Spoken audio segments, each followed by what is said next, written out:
Burada soruşurlar ki, ümrə nədir və bir də nəzir həcci nədir? İkisini də soruşurlar. Ümrə Kəbəni 7 dəfə dövrə vurmaq və Səfa Mərva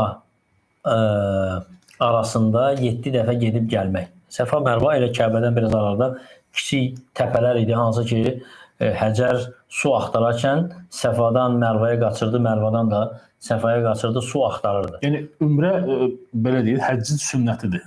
Ümrə kiçik, elə bir ki, həcdə bəzi əməllər var, hansı ki Məkkədən kənarda, Minada, Müzdəlifədə, Ərəfada yerinə yetirilir. Ümrə isə ancaq sırf Kəbə ətrafında edilən ibadətdir.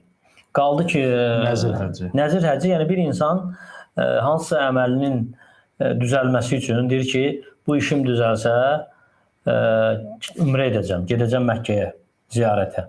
Və yaxud gedir Məkkəni ziyarət edir, deyir ki, ey Rəbbim, mən bu işimi düzəlt.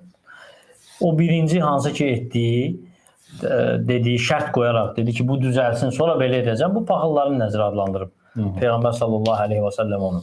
Yaxşı olar ki, insan bir əməlli istəyirsə ki, Allah Taala onu yerinə yetirsin, ona müvəffəq olsun. Allaha yaxınlaşmaq üçün o qurbanı kəssin və ya o ibadət ki, hansı ki onu edib, sonra diləyir onu Allahdan, onu əvvəlcədən etsin. Amma əvvəlcədən şərt kəsmək ki, bu olsa belə edəcəm.